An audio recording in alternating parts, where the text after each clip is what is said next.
Hello, it's Sonia here, The Pretty Stitch. Welcome to my channel. If this is your first time joining me, I'm so happy to have you here. So today is Tuesday, and that means it's Tunisian Tuesday, where we feature either a Tunisian stitch pattern or a Tunisian project.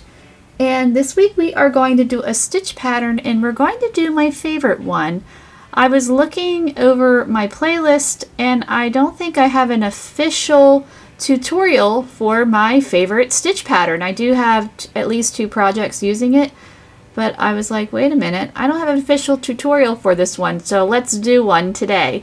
So the tutorial is going to be the Honeycomb stitch pattern. As I said before, it's my absolute favorite. So to do this one, I am using my J hook or 6mm hook, and I'm just using worsted weight or number 4 yarn. This yarn it's Impeccable Yarn by Loops and Threads. I actually still have a label for this guy, and as you can see, I've already got row 1 started. So to do this particular stitch pattern, you will need to just chain an even number. So I went ahead and I chained 16. So I'm going to show you a clip on how to get started for row 1. Okay, so I have my 14 chains. So we're going to get started on row 1. So this first row is our setup row. So in our second chain from our hook, I like to work in the back bump of the chain. So I'm just turning it over right there in the back bump. I'm going to insert my hook in there and pull up a loop. And if you've never done Tunisian crochet before, I do have a whole playlist that goes over the basics to get you started. And with Tunisian crochet, each row is worked in 2 parts. So the first part of the row is the forward pass, where you are putting your stitches on your hook like I'm doing right now. And then the second part is called the return pass, and that is where you take your stitches off, and each part equals 1 row. Okay, so there is our forward pass of row 1. So the amount of stitches that you chained, you should have the same amount on your hook. So I chained 14, so I have 14 loops on my hook. But if you chained a different amount, then obviously you would have a different amount of loops on your hook. So let's work on the return pass, where we're going to yarn over, pull through 1 loop, yarn over, pull through 2 for the rest of the row.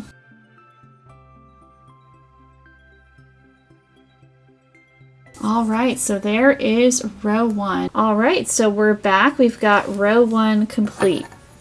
So this stitch pattern is just a 2-row repeat, and you can end on either row, it doesn't matter. So to start off with, for this stitch pattern, we are going to work a Tunisian simple stitch. So in that first vertical bar, pull up our loop in simple.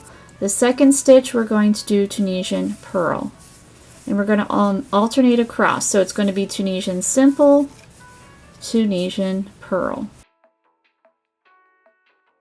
So Tunisian simple, Tunisian purl.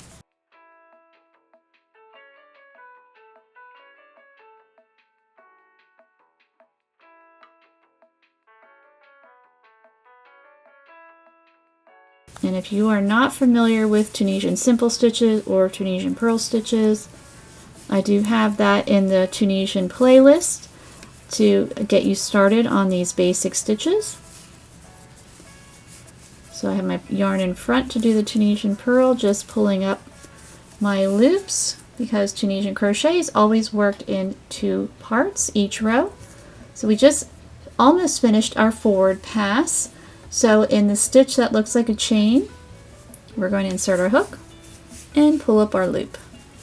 So I chained 16, I should have 16 on my hook. So now we're going to work these stitches off. And we're going to yarn over, pull through 1, yarn over, pull through 2 for the rest of the row.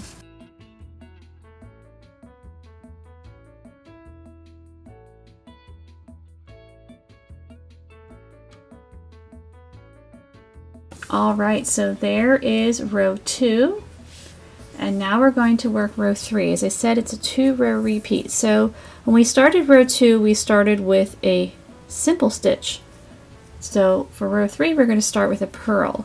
So our stitch we worked before was a simple. Now we're working a purl. So in every simple stitch, you're going to work a purl stitch. So this stitch here is a purl stitch,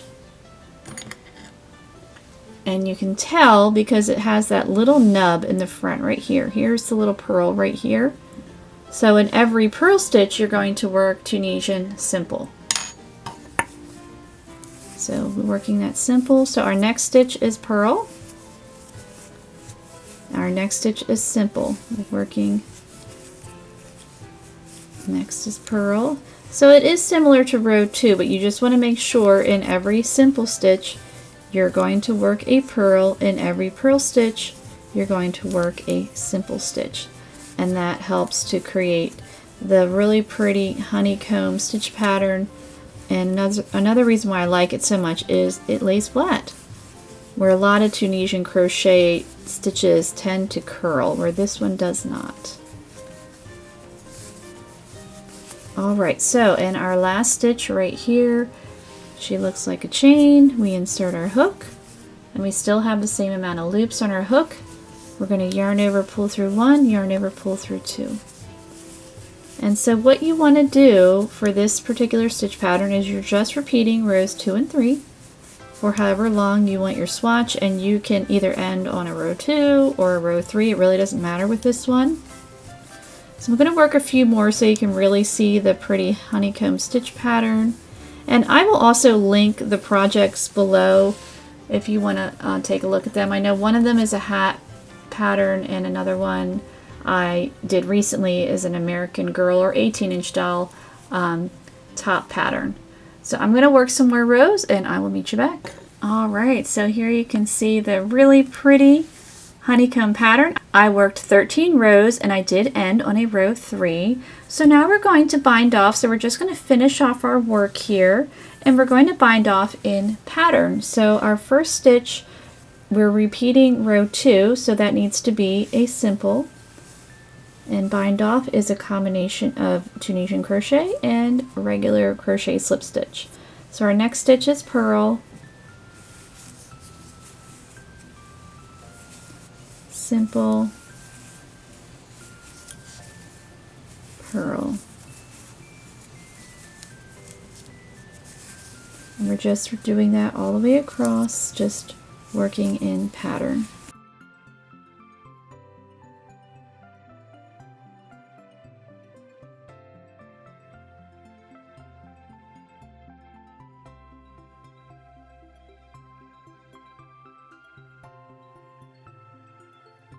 And we're just going to work in that last stitch that looks like a chain.